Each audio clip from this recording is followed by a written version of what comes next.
We have a research desk. We have people who are skilled into finding out data about companies, even offshore companies. And there's a system on this website, I'll show you right away,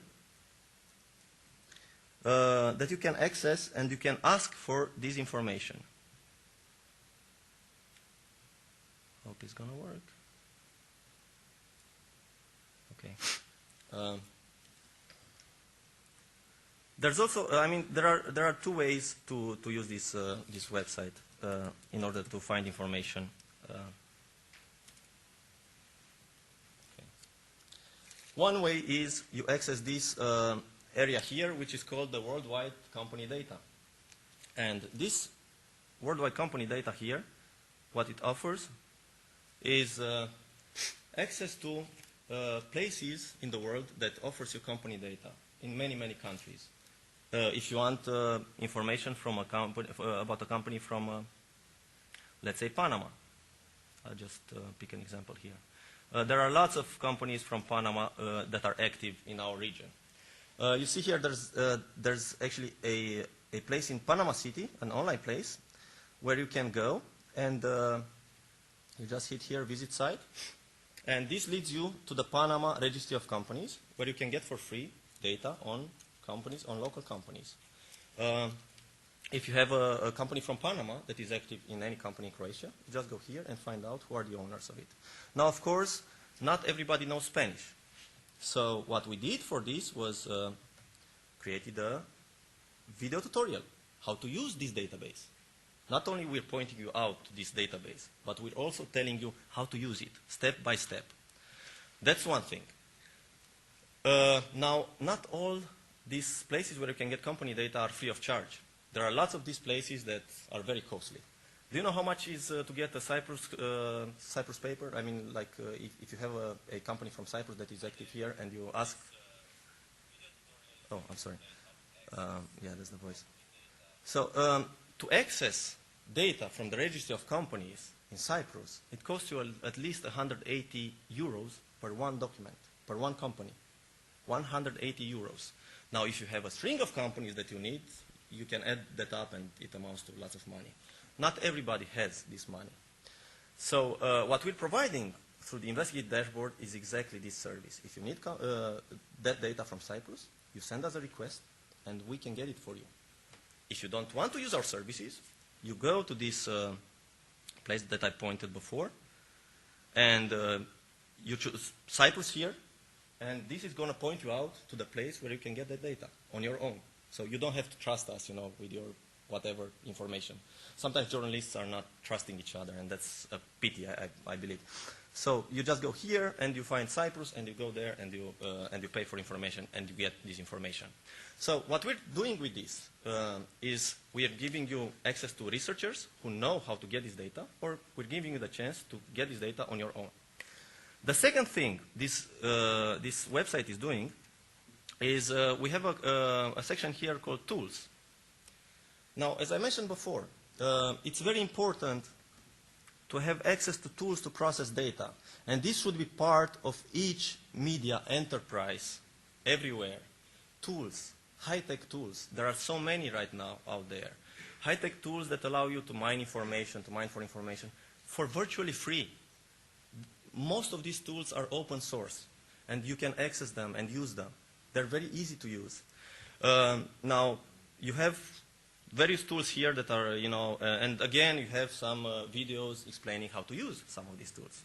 And as I mentioned, this site is not launched yet. It's going to be launched next week, and we're going to put more and more videos there to explain how to use it. Now, in terms of functionality and in terms of the investigative journalist being efficient, there's one thing that I want to actually point out, and that is that investigative journalists must cooperate with people in other fields. I'll give you an example of how this cooperation can be very good, really good. For instance, if you take if you want to track down a company from Luxembourg, for instance, you go to the Luxembourg Registry of Companies, you input the name of the company there, and you get everything. It's so easy. So you don't need any help from no one. But if you hear that someone in the government, a person in the government, has a company in that place, and is using that company to be part of a bid illegally, then what do?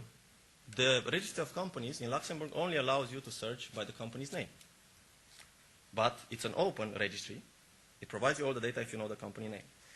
This is where what I call civic hackers may come in.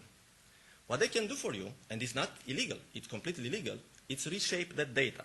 They can put what we call a scraper on that database, suck all the information out of that database, and we did this with many databases. Now, once you have it outside, you don't, you can increase the search options. You take that data and re-index it. And now you can search by any term in those papers. You can search by the name, you can search by whatever. So it's a very valuable tool using civic hackers, IT people, in your data explorations.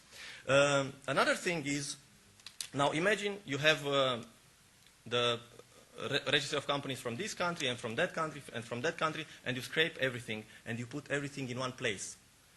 You suddenly don't just look. If you have, some hint that someone might have an offshore company somewhere, or and he or she is involved with some dirty deal, you suddenly don't just look through the register of companies from Luxembourg. But if you gather everything in one place and re-index it, you can search at the same time through the UK, Swiss, Luxembourg, Italy, France, Spain, whatever.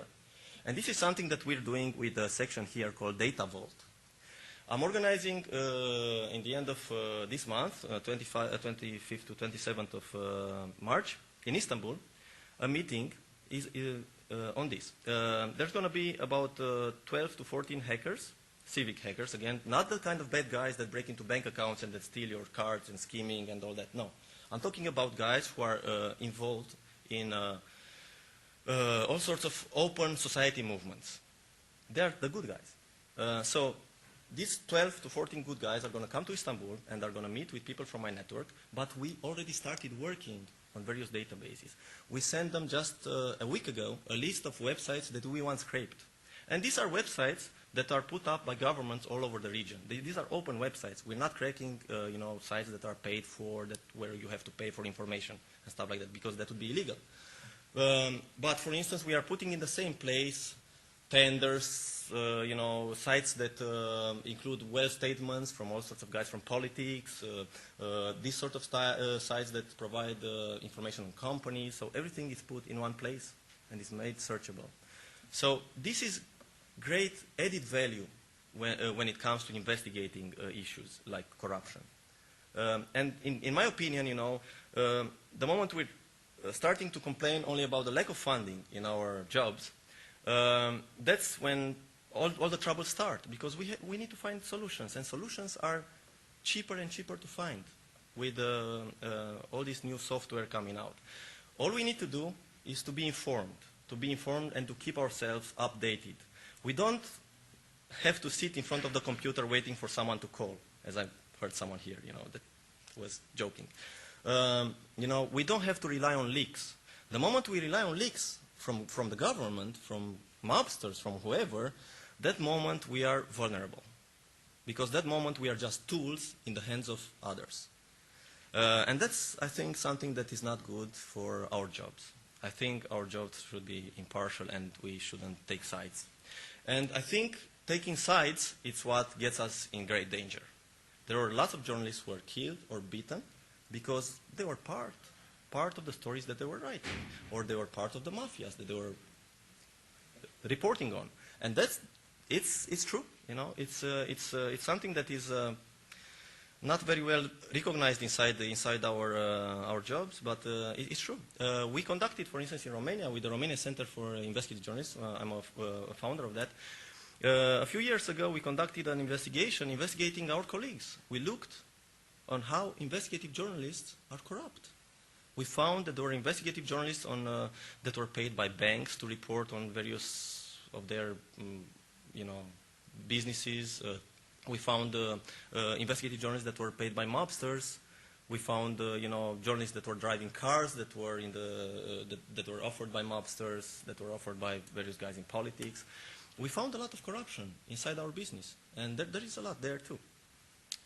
But again, this is only possible, and I believe the journalism is going this way. And when I'm talking about the journalism, I'm not talking about everybody. I'm sorry, I'm not including everybody in one pot. But I think that part of the journalist is in full downfall because we don't really care who our owners are at some point. We're just happy to get the salary. And that's fine, but that also creates long-term issues. I can give you lots of examples from Romania, for instance. There was this case, there was this lady. She was a very good investigative reporter, and she reported extensively on this oligarch who was involved in lots of crimes. He was actually, he was convicted twice for crimes. She reported on him a lot. But then he made her an offer. She paid her something like 15,000 euros a month salary, to work for one of his TV stations. She accepted.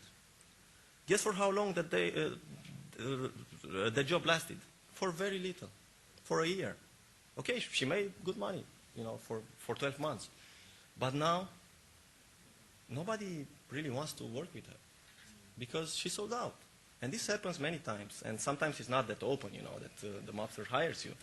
But people are always, some journalists are sometimes accepting bribes. We were offered bribes many times at my project. We were offered contracts, we were offered all sorts of types of bribes, not just direct bribes, We were threatened. But I think the idea is, again, when it comes to threats, because this was something that was discussed here, and I know for some years Dusan Milius, and he told me that he's now, again, he has a police escort, Well, that's a huge problem, of course. We are always exposed. But I think the moment we cooperate with other journalists, the moment we work in a group of journalists, especially if this group of journalists is not in one country, but it's cross countries, I think the risk is less. For instance, we reported on Saric and we reported on all these guys here, that are sometimes very dangerous. But they don't know how to get us. Because we are in too many countries, we are many reporters working on the same issue. We're covering various ends of these businesses. The other thing that also helps us is we are probably one of the only organizations in the Balkans, and this is something that the organizations in Croatia should also look into. We have libel insurance. And we have libel insurance because there's a constant threat when you publish on the internet to be sued in a different country. There's a case, for instance, in Ukraine right now. Kyiv Post, one English newspaper from Kyiv in Ukraine, was sued in London by a Ukrainian oligarch because the Ukrainian oligarch said it's the jurisdiction of the UK courts because the article was read on the internet in the UK. He showed in court that there were IPs that read that article. So the moment someone points out to the court in the UK that this article that was published in Zagreb was read in London by 10 people, you're liable in the UK courts. And in UK courts, the law says that you have to prove you're right. And that's very hard for journalists. And also, the other thing is that there are lots of expenses. So we have this libel insurance exactly to cover for such things. And we're insured with the same company as some papers in the UK. Anyway, so I will conclude, and if you have any questions, please shoot. I hope this has been useful, and I ask you, to use this website if you think it could help your work. We're having lots of other initiatives right now that we work on. We're going to create new tools. We're going to improve this website, and we're also constantly looking for journalists to work in our investigative work things. So thank you, and please, if you have any questions. Okay, thanks.